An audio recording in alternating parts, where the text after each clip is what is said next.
Հետո գնում ենք բանակին ենք ասում, ես այս բանակում էդ էլ հնդածս ես հասկանում։ Բանակում ինչը լինում է, բոլորս հարձակվում ենք պաշտպանության նախարարության վրա։ Հա լավ 1 2 3 4 10, հետո երբ որ ուսումնասիրում ես, կարդում ես, հետազոտություն ես պատվիրում, հարցում ես, մեկ էլ ասում ես մի րոպե, բայց այս խնդիրներից ոչ մեկը բանակում չի ձևավորվել։ Ոչ մեկը։ Այդ բոլոր խնդիրները քաղաքացիական կյանքից սենց կտոր գալիս են, միտեղ են փազլի կտորները միտեղ հավաքվում են, եւ փազլը հավաքվում է։ Շատ པարզ տրամաբանությամբ, շատ པարզ պատճառաբանությամբ, ու մենք սա չենք հասկանում։ Գնում ենք, ասում ենք, այս անենք բանակում անել արդեն ուշ է, ժողովուրդ ջան։ Բանակում էլ չենք կարող բան անենք, պետք է մանկապարտեզում ու դպրոցում անենք։ Բուհում պետք է անենք։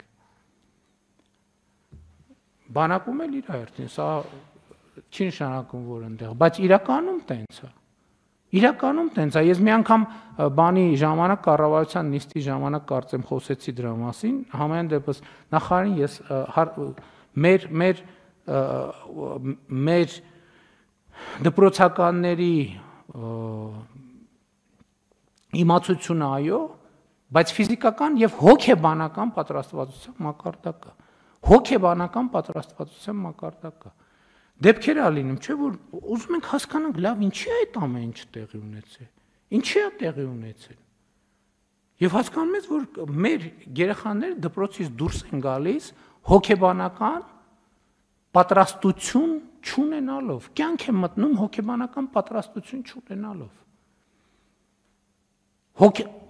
Հոգեբանորեն թույլ լինելով, թույլ կամքով։ Դե եկեք չասենք սա։